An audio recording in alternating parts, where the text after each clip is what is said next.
Écho du Sahara occidental. Votre rendez-vous hebdomadaire qui couvre l'actualité dans la dernière colonie en Afrique. La cause sahraoui au devant de la scène médiatique. Sur les ondes d'Ifriqiya FM.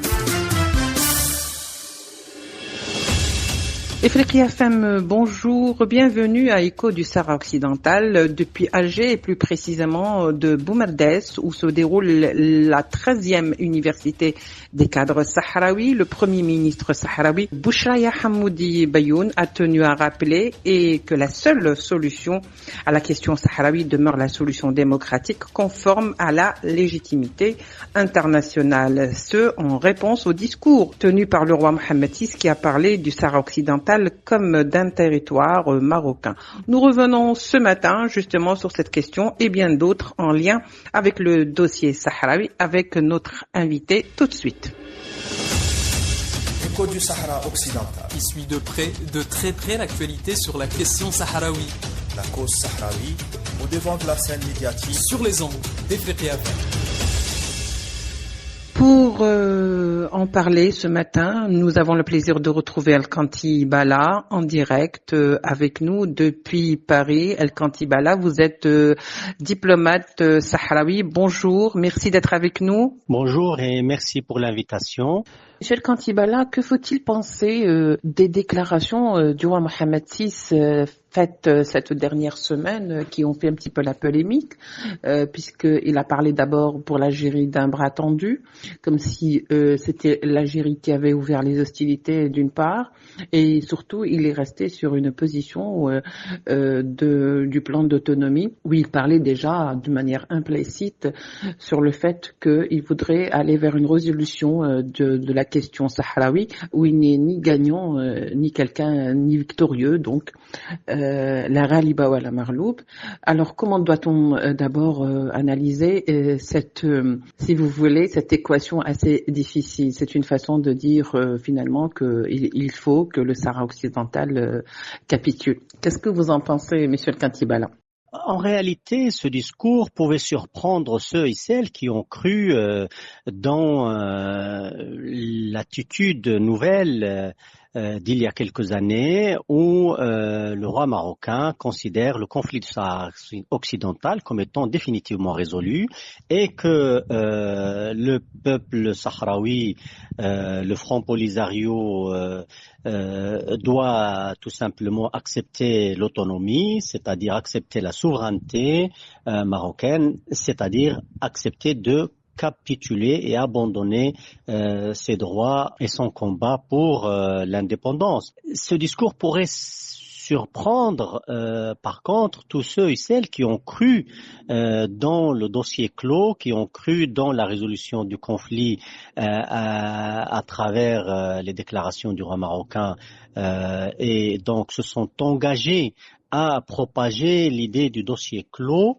Et aujourd'hui, le roi marocain revient avec une idée tout à fait contraire à ce qu'il pouvait croire, c'est-à-dire que le Maroc cherche une solution de compromis, une solution de ni vainqueur ni vaincu. Mais la question à se poser, c'est laquelle? Qu'est-ce que le roi marocain entend par une solution de ni vainqueur ni vaincu? La solution médiane et démocratique et légaliste et légale reste celle de l'ONU, c'est-à-dire l'autodétermination du peuple du Sahara occidental, étant donné que celui-ci ne relève pas de la souveraineté marocaine et que finalement la seule solution c'est le référendum, c'est faciliter le mandat de la MINURSO qui est là au Sahara occidental, non pas seulement et uniquement pour observer le cessez-le-feu qui n'existe plus, mais bien plus profond que cela, et la MINURSO est là pour organiser le référendum d'autodétermination à travers lequel le peuple sahraoui pourrait choisir son destin et celui de son territoire. Donc, je ne vois pas dans le discours du roi marocain un quelconque changement radical. Et d'ailleurs, le Front Polisario, dans sa déclaration en guise de réponse, avait confirmé l'idée que le Front Polisario demeure ouvert à toute négociation, pour peu qu'elle soit sur la base des résolutions onusiennes, sur la base de la légalité internationale, et surtout qu'elle soit empreinte de bonne foi et d'une volonté pour aller de l'avant vers une solution mutuellement acceptable et qui permette au peuple du Sahara occidental d'exprimer son opinion, son avis librement et à travers une consultation référendaire. Ben justement, Monsieur le Kantib, là, il y a eu quand même le fait de faire ce genre de déclaration, ce qui laisse penser que finalement la question ou la solution de la question sahraoui est entre les mains du Maroc, alors que peut-être le roi a dû oublier que c'est une question qui relève du droit international.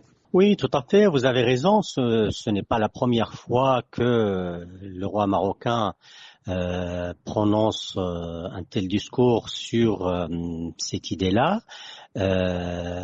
Et donc, ça pourrait vouloir dire que finalement, ce ne sont que des manœuvres visant à gagner encore du temps, qui est, je le rappelle, c'est la stratégie immuable du Maroc, gagner du temps, encore du temps, en espérant pouvoir exploiter le maximum de ressources naturelles sahraouies en termes de phosphate, en termes de pêche et autres minerais qui rapportent énormément à la force d'occupation.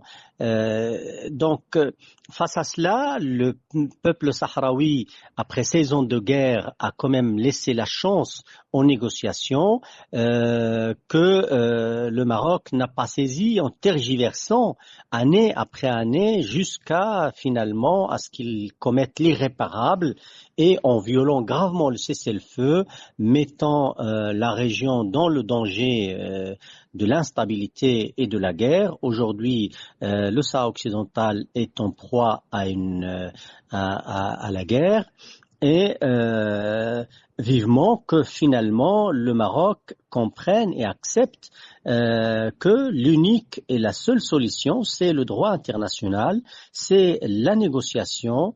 Et c'est en tout cas tout ce que souhaite le Front Polisario, c'est de revenir aux négociations que le Maroc a de tout temps refusé. Depuis de nombreuses années, le Maroc refuse de négocier une solution mutuellement acceptable telle que demandée par le Conseil de sécurité et il refuse d'autant plus l'idée même du droit à l'autodétermination, niant par là un droit fondamental, inaliénable du peuple sahraoui, reconnu par l'ONU, reconnu par la Cour internationale de justice, reconnu par un certain nombre de résolutions de justice et adoptant une telle attitude, c'est vraiment bloquer tout processus de paix et en même temps se placer dans le cadre d'une dynamique belliqueuse loin de la paix, ce qui a vraiment freiné les efforts des Nations Unies, bloqué le mandat des Nations Unies de la MINURSO et en même temps fermé toutes les portes que pourraient mener à une solution pacifique conforme au droit international de ce conflit éminemment colonial qui est celui du Sahara occidental. Ce fut également une semaine, je dirais, où il y a eu pas mal de déclarations, foisonnantes en déclarations, certes, mais pas toutes positives, dans le sens où Trump a réaffirmé un petit peu son penchant vers le plan d'autonomie, ce qui a vraiment fait réjouir le côté marocain. Est-ce que finalement le Maroc n'est pas en train de jouer la carte des investissements, si vous voulez, la faire miroiter pour faire asseoir son plan d'autonomie et surtout sa souveraineté sur un territoire qui n'est pas le sien? Oui, écoutez, que telle ou telle nation reconnaisse un fait illégal, ça relève de la propre responsabilité de cette nation, ça ne change rien au droit international. Le droit international est tout à fait clair sur l'occupation étrangère, l'annexion illégale et l'acquisition des territoires d'autrui par la force. C'est exactement ces crimes-là condamné par le droit international, par la communauté internationale, par les Nations Unies, que le Maroc avait commis au Sahara occidental en 1975, avec tous ces corollaires de violations graves, systématiques, perpétrées contre les civils sahraouis dans les territoires occupés. Donc, de toutes les manières, ça ne change rien à la situation. Le processus étant dans les mains des Nations Unies, les Nations Unies continuent à avoir la responsabilité de décoloniser le Sahara occidental et à faire en sorte à ce que la MINURSO assume son mandat qui reste l'organisation du référendum d'autodétermination du peuple du Sahara occidental. Je pense que, in fine, le combat du peuple sahraoui sera compris à sa juste valeur et que les États, les uns et les autres, finiront par reconnaître l'État sahraoui. C'est le sens de l'histoire même. Et l'histoire l'a prouvé à maintes reprises. Le peuple sahraoui étant également farouchement attaché à son droit et qui lutte d'une façon admirable pour que justice et droit soient appliqués concernant ce conflit contre le Maroc. Lors des 13e universités des cadres sahraouis qui se déroulent à Boumerdès en Algérie, le ministre de l'Intérieur sahraoui avait déclaré que la seule solution demeure celle du droit international, celle qui se conforme au droit international, à savoir l'autodétermination qui passe par un référendum. Votre commentaire, Katibala?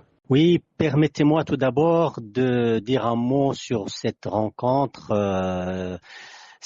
de l'université d'été à Boumerdès. C'est d'abord un élan fraternel admirable organisé par nos frères algériens à l'endroit de leurs frères sahraouis, où vraiment ils se font des rencontres fraternelles, solidaires, se renouvellent quelque part les retrouvailles, la fraternité, et en même temps permet aux différents cadres et militants sahraouis de tirer expérience des conférences qui leur sont données par d'éminents profs et experts algériens et autres. Donc c'est vraiment une rencontre extraordinaire.